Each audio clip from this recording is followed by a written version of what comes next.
As an Islamic scholar, I'd like to ask you what your opinion is.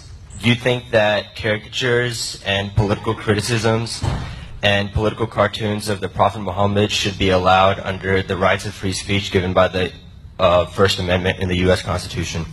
I don't think that this should be allowed, or this is allowed in under any concept of freedom of religion.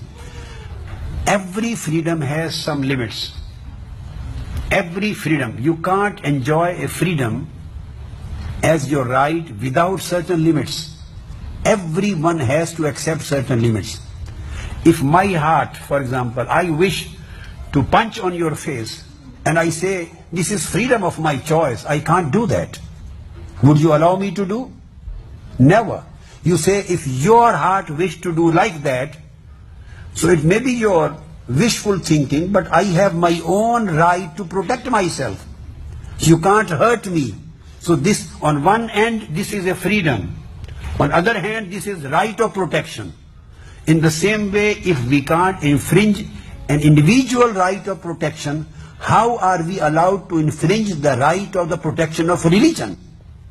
And every prophet, maybe Holy Prophet Muhammad, maybe Jesus Christ, maybe Moses, or maybe the holy scriptures or the holy persons of the Hindu religion, or the Buddha, or many other.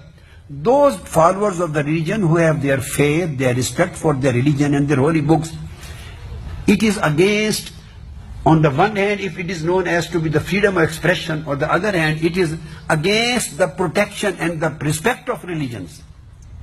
Respect of your own, you can say, your feelings as human beings.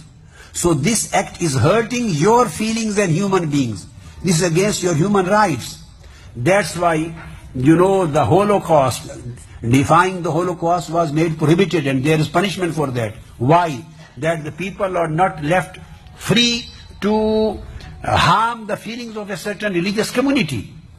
So you can't deny that. So if a certain community's feelings, it is a good act, has been protected, and you can't deny and defy it just so that their feelings are not hurt. So how the feelings of the Muslims are allowed to be hurt by making these kind of things? So I think there should be a common,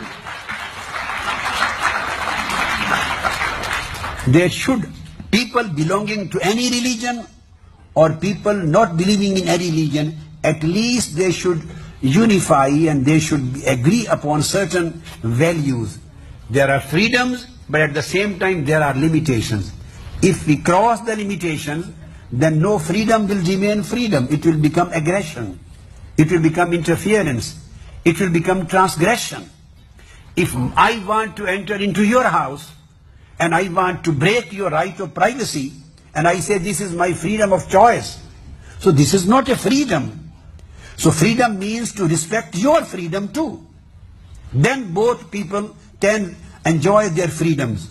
So freedom of expression is a respectful right, but at the same time to respect feelings of other communities, billions and billions of people belonging to different religions, to respect their human feelings and religious feelings is also a part of fundamental human rights.